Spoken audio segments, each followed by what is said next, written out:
Today on Snowmobile Home Movies, we're replacing the intake screen on a Ski-Doo XM. Alright, so take the doors off.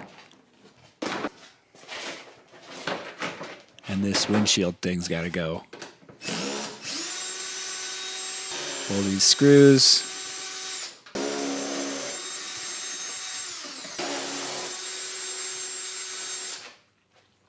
Okay, and then here's how you pull the instrument cluster off. Take a little screwdriver in that hole and get both sides, and it pops out. You can see there's a little push-in tab there, so you're pushing that in with your little screwdriver.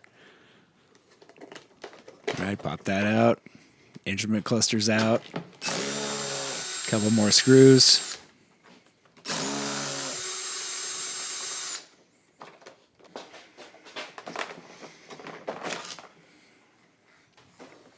Oh, you're not done yet. All right, pull this thing off. See, it's got these little tabs there, so it just slides off. There's some more screws.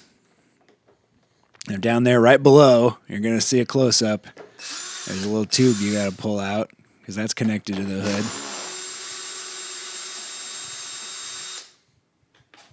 There's your tube. Pull that out. Coming around to the other side, on the clutch side here, there's your air intake. And there's a sensor plugged into that. So you can't really see me to pull it out, but you can see how it's got those clips there, and you got to push those clips up and then pull it off. And then this is a latching mechanism. You can see you kind of twist it and it comes off. And see, I'm going to show you here in slow motion again. This little piece is locking it on there. You pull up and it turns.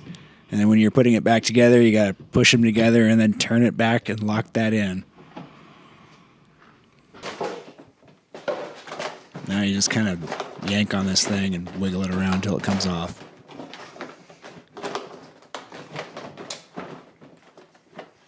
And don't forget the last electrical connector there. And it's still not over because you got to separate the hood from the air intake. So there's 4 screws there. I missed one. And start, wrestling with it. It's everything fits together real tight here in this assembly. So right now it's just the plastic is kind of wrapped around the other plastic, and you gotta bend it a little bit. This is flexible here in this hood material, so you just gotta kind of flex it out to get it to start, and then it peels off.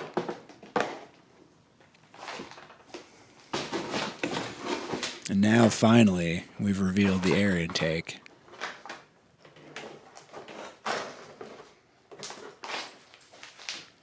There's the screws that will remove the filter.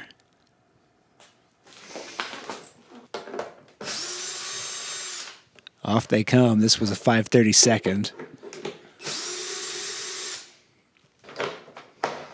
And boom, it pops out. Now notice that was still on there even though the screws are out. So there's these tabs. And these tabs really kind of click into position, so even without the screws, it'll sit in there real nice and snug, and then the screws are just a way to finally lock it in. So here you can see it. You gotta kind of get it on there and just push and figure it out, and then all of a sudden, boom, it snaps into place. So I'm gonna pull it off and show you one more time.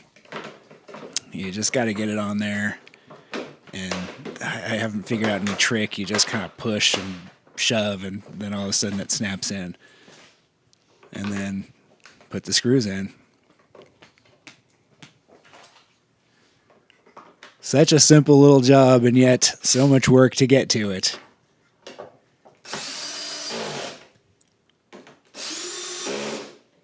And then while you're in here, you got that one fixed, check the other one. Just make sure nothing else is broken while you're got everything taken apart. And then, so that's it. So, hey, Chuck is, he doesn't have any dog toys. He just eats this root ball, and even Ziggy tries to steal it from him. So, hey, maybe subscribe to our channel.